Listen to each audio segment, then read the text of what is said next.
Welcome, today in front of me Samsung Galaxy A13, and I'll show you how to turn on and turn off silent mode on this device. So first you should open the settings application and then click here on the sounds and vibration. After that, just to activate the silent mode, you should switch the sound mode here to the mute, and by this way we can activate silent mode on our device. Just to turn off silent mode, switch it again to the sound mode, and that's it.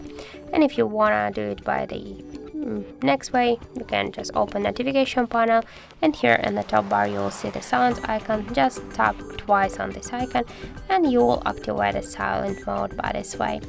And just to turn off silent mode, click once again, and here you will see the silent icon, and that's it. Icon. So thank you for watching, and if you find this video helpful, don't forget to leave a like, comment, and to subscribe our channel.